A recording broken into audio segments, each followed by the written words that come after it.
ঠান্ডা কামটা করলি কি রে ভাই তুই ভয়েস দিয়া? ওই কিরে, ওই তোরা কি ভালো হবি না? তোরা বাঙালি যে এমন জাউরার জাউরা, এটা তো আগে বুঝি নাই। এই তো কিছুদিন আগে তোরা কি করছিলি? কাডাল কাডালটা বানায় ফেলাইছিলি কি? গোস্ত মাংস বানায় ফেলাইছিলি তাই না? কাডাল দিয়া বার্গার খাবি? আমি কিচ্ছু কই নাই, আমি চুপ আছিলাম। আমি একদম একটা কথাও বলি নাই। এরপরে তোরা কি করলি? এই যে গত পরশু দিন, ওই কিরে, ওই কিরে, তরমুজ মধু মধু, তরমুজ রে বানায় ফেলালি কি মধু। সারা জীবন পূর্বপুরুষরা খাইছে এটা তরমুজ কইয়া, তুই বানালি কি মধু। আমি একদম কথা বলি নাই, আমি চুপ। আমি নিরহ একটা প্রাণী, আমি কোনো কথাও বলি নাই, প্রতিবাদও করি নাই। কিন্তু আমি তো বুঝি নাই রে ভাই, তোরা এরকম শয়তানের শয়তান। 2 দিন পরে তোরা আমার উপরে ঝাঁপাইয়া পড়বি।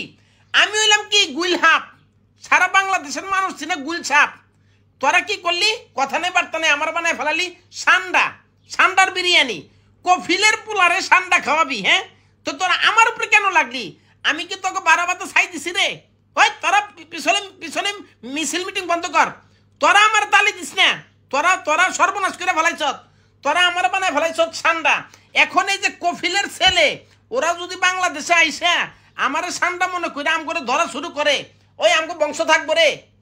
ওই বেটা আমরা কি আমগো অস্তিত্ব থাকবো? বেটা ওরা যেমনি খায় বেটা বিরিয়ানি বানায় দেখছ, লেস মাথা কোনো কিছু বাদ দেয় না, গ্যাস গ্যাস করে একটা বিরিয়ানি বানায় খেয়ে ফেলায়। আর এক একটা দানবের মতো শরীর। ওরা কি একটা দুটা এই গুলছাপ দিয়ে ওদের পেট ভরবো? ওরা না হইলেও 50টা গুলছাপ একবারে খেয়ে ফেলাইতে পারে। তোরা এটা কি করলি ভাই? তগুলোকে আমাদের তো কোনো শত্রুতা নাই। একটা কথা ডাইরেক্ট বলে দেই, শোন। এই যে আমার লগে তিরিং বিরিং করছ, আম করে ফাঁসায় দিছ, আমরা আন্তর্জাতিক ট্রাইব্যুনালে এটা নিয়ে বিচার চামু। তোরা কি কারণে আমি গুলছাপ আমার পদবি চেঞ্জ করে আমার বানায় ফেলাইছ সান্ডা, তাই না? এর বিচার আমি সামু বিচার করমু, মনে রাখিস। আরেকটা কথা বলি, অতিরিক্ত বাড়াবাড়ি কিন্তু ভালো না।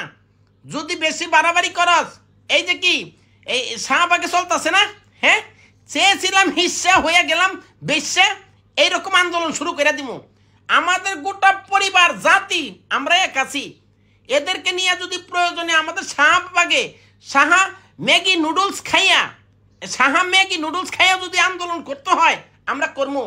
চেয়েছিলাম হিস্সা হয়ে গেলাম বেশ্যা, এইরকম আন্দোলন চলতে পারে।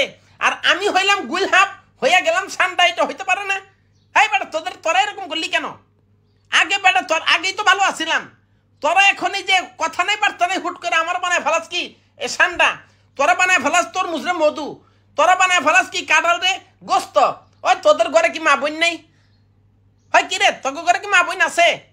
হ্যাঁ, তোরাই যে দেখলি যে 2 দিন আগে কি হইল, মামুন লাল্লার কি একটা বিতিক মারামারি কাটাকাটি লাগছে না? ওগো একটা গুলহাব বানায়, গুলহাব না সরি, ওদের একটা সান্ডা বানায় দিতি, ওদের 2টারই সান্ডা বানায় দিতি। কফিলের ছেলে আইসা ধরে খেয়া ফেলাইব, শেষ ঝামেলা শেষ, সোশ্যাল মিডিয়া নিরাপদ। কিন্তু সেটা করস নাই। তোরা লাগছত কি একটা নিরহ প্রাণী আমরা ভাই, বনে জঙ্গলে ঘুরে ঘুরে এর খোয়ার থেকে একটা মুরগি হয়তো কামড়দা খাই, এটু কি আমাদের অপরাধ? একটা মুরগি খেয়ে ফেলাই।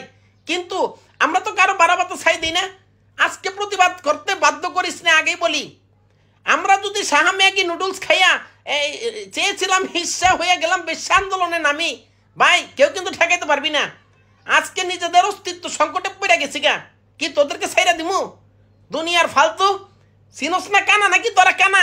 ভাই তোদের কি চক্ষু হাসপাতালে যায় চোখ অপারেশন কর যদি চোখে না দেখস, ফালতু কোনখানকার।